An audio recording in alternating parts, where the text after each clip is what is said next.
está tratando hoje, como fazemos todos os meses, do índice de venda da Abras, do Abras Mercado e do índice de volume Nielsen. O Abras Mercado é da GfK e o índice de volume é Nielsen. Iniciando pelo nosso índice de vendas da Abras, nós temos que, em junho, a variação nominal em relação ao mês anterior foi de menos 2,45%. E a real, a deflacionada pelo IPCA, do IBGE, foi menos 2,71%.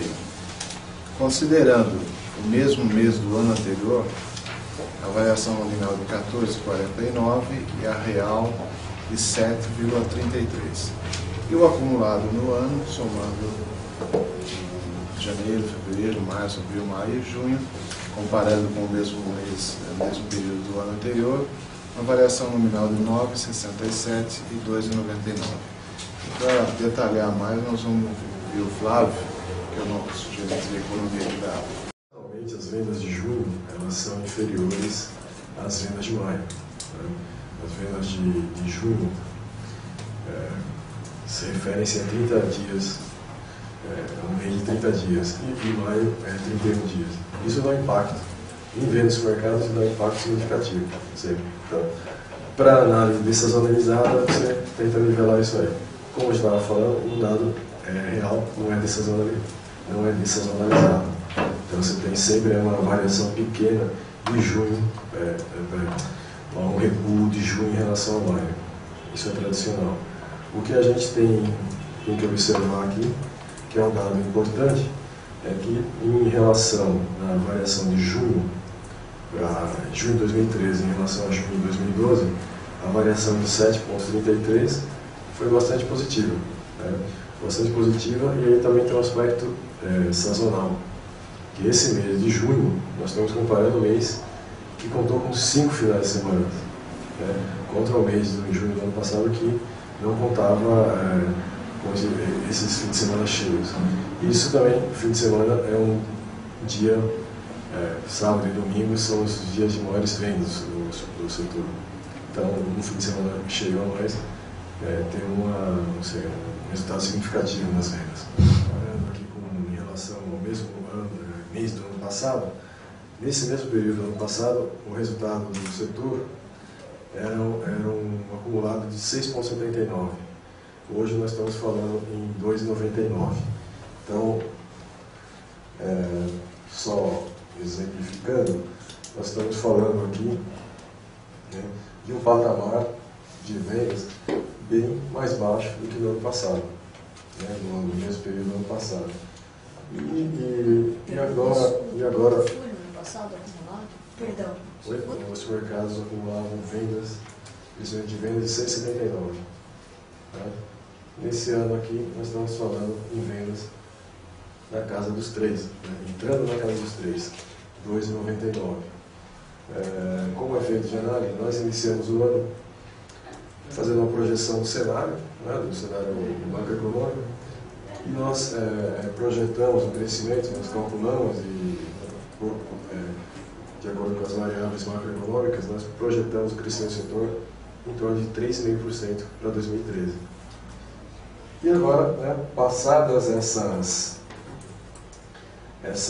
variações iniciais do ano, então o número começa a confluir para esses 3,5%. Já está próximo a 3%, e a perspectiva para o restante do ano é que a gente vai caminhar nesse patamar. Se vocês observarem historicamente, então você vê a partir de junho, você começa a delinear a tendência de encerramento do ano, no resultado acumulado do ano. No ano passado nós estávamos com 6,79 nesse período, e acabou, no mês seguinte caiu para 5,80 e encerrou o ano em 5,30. Aí você vê que o patamar é esse aqui. Esse ano a gente espera alguma coisa nesse sentido. Agora vamos caminhar aqui na faixa dos 3%. O aspecto macroeconômico, que nós sempre levamos em consideração, que é uma das principais variáveis para nós entendermos o desempenho das vendas do supermercado, é o nível de renda população. Né? Nível de renda da população, um balizador disso é a taxa de desemprego. Estamos falando, agora o desemprego em maio, né, em junho ficou em 6%, um pouco maior do que o resultado de maio, mas isso configura uma estabilidade, uma relativa estabilidade. Os números do CAGED mostram que ainda existe geração superávit de empregos formais, isso é positivo também, e com isso você continua alimentando as vendas do mercado. Tá? Alguns fatores, o crescimento de renda não é tão alto mais, o ganho de massa salarial na comparação com o ano anterior não é mais tão alto, está aí na casa de 1% real. Então, assim, o supermercado já não tem o mesmo desempenho pujante dos últimos anos, mas ainda é um desempenho positivo, né?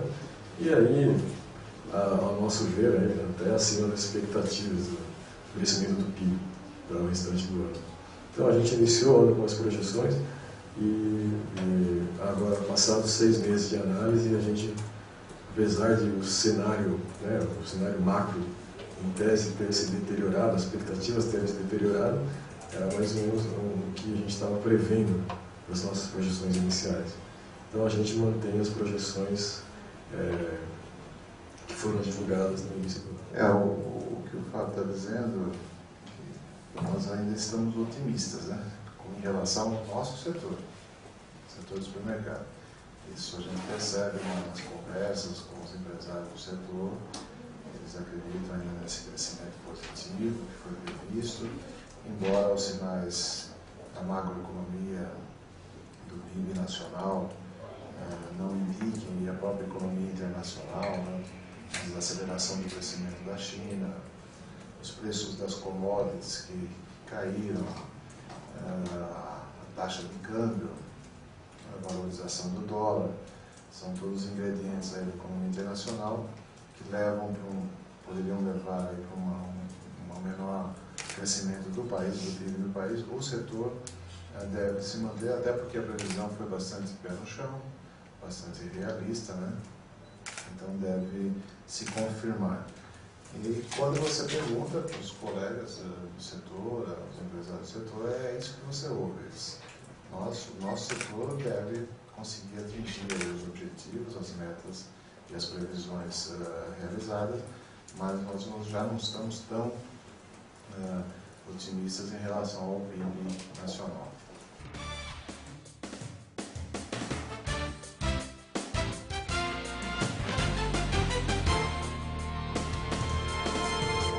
Esse índice é composto aí por 35 categorias que a gente avalia dentro dos grandes supermercados do Brasil. E nós temos uma boa notícia, né? Na verdade, esse índice dessa sexta caiu em termos de valor, menos 0,56, referente a junho versus o mês anterior, que é maio. E, em grande parte, esse impacto é gerado por causa da carne, né? A carne, a gente percebeu que no início da desoneração fiscal, ela teve um impacto lá em março, se eu não me engano. Ela subiu um pouquinho no mês seguinte, mas ela voltou a cair. Então ela está num patamar bem menor do que estava quando estava no início do ano. Então a gente entende também que aquela ação que o governo fez de desonerar alguns produtos da cesta ainda estão impactando, e a gente sabe que esse resultado aí deve gerar um índice mais estável, não tão crescente como estava em janeiro e fevereiro. Mas de qualquer forma, a gente, por causa dos primeiros 2 meses aí do ano, a gente acumula ainda 12,61 frente ao ano anterior, que é um crescimento bastante alto, e provavelmente o que a gente espera é que no segundo semestre os valores devem se estabilizar ou devem decrescer um pouco, e essa diferença do ano deve cair um pouco para 10, 9 pontos de crescimento de um ano para o outro. Tá? Coisas que nos chamam a atenção, maiores altas, é aquela que está no canto esquerdo. Não sei se vocês têm acompanhado, na realidade, o leite, né, tem trazido um aumento. A gente falou da queda da carne, o que tem subido, o que impacta na mesa do brasileiro, que todo mundo quase toma, né? Quase 100% da população brasileira, leite. Então, o leite tem subido, a tendência é que continue aumentando, que tem uma questão de oferta no mercado que tem reduzido, né? A demanda continua a mesma, mas a oferta reduziu. Então, isso faz com que leite, todos os seus derivados, né? Queijo, prato, mussarela e tudo mais, tenham em aumento. E é tradicional isso na mesa do brasileiro, então deve continuar aumentando aí ao longo dos próximos meses. Uma coisa que a gente percebe das quedas, né, as mais importantes aí está na carne, aquilo que eu comentei, frango também. Aí a questão do frango é uma questão sazonal, né? Nós tivemos uma questão de exportação, redução nas exportações, provavelmente sobra um pouco mais de frango dentro do mercado nacional e há uma queda consequente do preço. E óleo de soja, que tinha subido recentemente, logo nos primeiros meses do ano, né, houve um aumento, o óleo vegetal aumentou o óleo de soja em consequência, e agora ele deu uma estabilizada. Mas ainda existe uma expectativa de que o óleo ainda continue subindo nos próximos meses.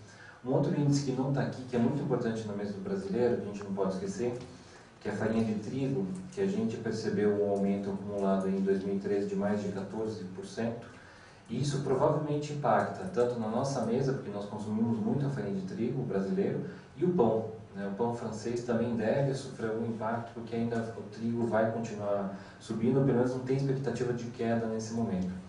Tanto que o governo estava prevendo importações de trigo, não sei se vai conseguir, mas o trigo ainda deve ser uma das preocupações que a gente deve ter. Então, de uma forma geral, o nosso impacto maior foi pela carne, mas a gente percebe ainda que tem alguns produtos que estão pressionando a inflação. Imagino que, como eu comentei, a desoneração fiscal deve ajudar pelo menos a estabilizar nesse momento. Olha a queda do tomate, pelo amor de Deus. O famoso pisou no tomate. Né? Não só há meses ele vem caindo, né? A gente percebeu a estabilidade, que ele chegou em patamares acho que quase que inacreditáveis, né? E na realidade ele voltou a patamares e vai continuar descendo. Imagino agora ele deve começar a estabilizar, porque ele já está num patamar que é exatamente o patamar do ano passado, né, que era um patamar muito mais saudável para todo mundo, plausível, e ele deve começar a estabilizar agora nos próximos meses. Né? Mas o tomate vai continuar. O único problema de tomate, cebola e batata é que às vezes tem situações pontuais, né? Geou no frio no sul, choveu no nordeste, essas flutuações normalmente acontecem aí também. Aqui só comparando o IPCA e PCA alimentos para os mercados, né, a gente percebe a sensibilidade que tem o índice dentro do supermercado, né? Se a gente olha o IPCA alimentos, que seria o mais comparado com o nosso, né, na realidade em junho deu quase 0,04, sendo que no supermercado isso é muito mais impactante. Provavelmente o IPCA ele coleta outros canais que não só o supermercado, ele vai em feiras livres, hortifrutis, né, áreas que nós não atingimos, mas o que a gente percebe, o agrosmercado ele é muito mais sensível, ele consegue cair mais rapidamente do que o próprio IPCA alimentos. Só para fechar, das áreas que a gente percebe que tiveram crescimento ou decréscimo de valor, 3 delas, né, Norte, Sudeste, Centro-Oeste, caíram, Nordeste ficou aí 0,8, quase 0, né, e o Sul que teve um crescimento. Essa explicação, o Sul foi a única região que teve aumento por uma questão do leite. A carne não caiu tanto como caiu nas demais regiões dentro do Sul, e o leite teve um impacto realmente muito alto, leite e seus derivados, né? Porque nós medimos aqui dentro do agrosmercado o queijo mussarela e o queijo prato. E isso acabou gerando um índice maior de inflação no Sul. Né? Foi a única região, porque o Nordeste é 0,78, ali foi uma variação muito pequenininha. E a região Norte, né, continua ainda como o maior valor da cesta. E acho que só para fechar, acho que preocupações futuras que podem acontecer, né? Todo mundo tem acompanhado o dólar, a questão do dólar, que isso pode realmente pressionar a economia e pressionar os preços. Né? Por enquanto não está havendo reflexo, mas pode acontecer.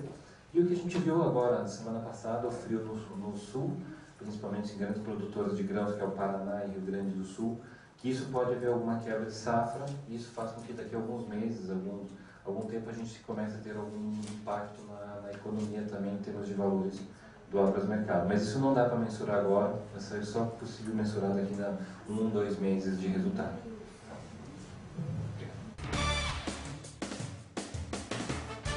Peço para o Fábio, que é o gerente de atendimento da Nilson, por favor. Obrigado, não. Boa tarde a todos. Vou falar do índice de volume da Nielsen, para quem ainda não conhece a metodologia da Nielsen. A Nielsen cobre 130 categorias de produto, basicamente alimentos, bebidas, perfumaria e limpeza dos supermercados. são produtos, todos eles industrializados. Então é uma outra maneira de a gente acompanhar os índices que a Abras acompanha e o que o Marco da GFK apresentou também tem um misto com produtos também que não são industrializados, né? E aqui é o índice desses produtos vendidos no supermercado. Bom, o índice desse ano, fechando praticamente o primeiro semestre, ele continua mostrando que a venda em volume vem numa retração, está caindo 1,6%.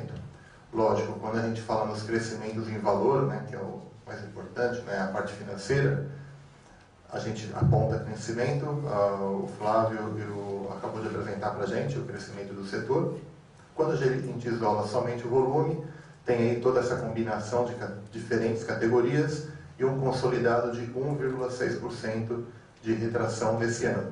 É esse cenário que a gente está acompanhando, né, um ano em que as expectativas, né, estão abaixo daquilo que a gente tinha de expectativa no passado, então é um ano mais modesto em termos de crescimento, impactando muito forte o volume. Quando a gente olha por cesta de produto, a gente percebe que não há muita diferença entre diferentes tipos delas, né?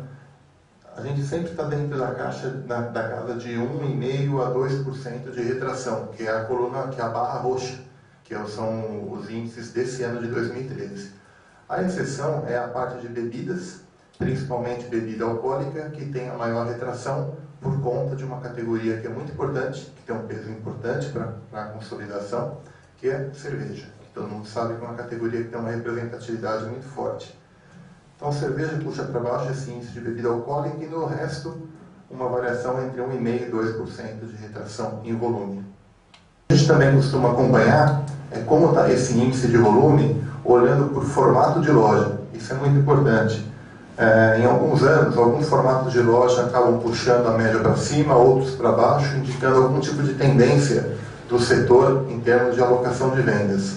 Esse ano aqui a gente vê que essa desaceleração e retração ocorre em todos os tipos de formatos, tem um peso um pouco menor no pequeno varejo, nas lojas de 1 a 4 checkouts, que são lojas predominantemente de reposição, ou seja, os volumes comprados estão muito estáveis, não há um grande crescimento, é um consumidor que está com um gasto mais modesto, e as lojas maiores com uma retração um pouco maior do que a média, porque o consumidor retrai um pouco seu consumo, vista todas essas condições econômicas que a gente vem acompanhando, de até um determinado momento inflação, inadimplência num nível bastante alto, tudo mais. Então o consumidor está mais modesto e nas lojas em que há um maior desembolso por questões de compra também de abastecimento, maior quantidade, há uma moderação maior dos gastos. Então um impacto menor no pequeno varejo, onde você tem compra de reposição de maneira predominante. E mesmo com queda, nós temos algumas categorias que você pode agrupá-las e que na conta pesaria a favor, né? Está apresentando crescimento em volume. Entre elas, a gente pode ver sabão e detergente para roupa, tanto sabão em pó como sabão em líquido, é a categoria que mais contribui positivamente para as vendas, seguido de suco pronto, que é uma categoria que vem crescendo há anos, que está muito voltada à praticidade, a fazer bem para a saúde, e outras categorias que oscilam, tipo óleo e azeite, que tem uma pequena recuperação nesse ano, mas que vinha numa situação mais difícil, e água novamente, que é uma categoria voltada à saudabilidade, amaciante de roupa, que é uma categoria que tem um investimento muito forte em praticidade, em versões com segmento mais premium.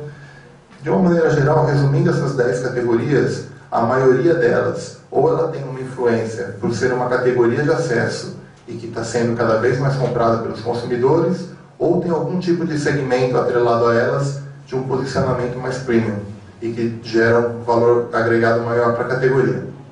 O lado negativo que impactou principalmente aquela queda de 1,6% em volume, essas são as 10 categorias que mais puxam o índice para baixo. A gente percebe duas categorias muito pesadas na conta, cerveja e refrigerante, o que explica aquela queda maior na parte de bebidas, e elas acabam puxando bastante para baixo o nosso índice de volume.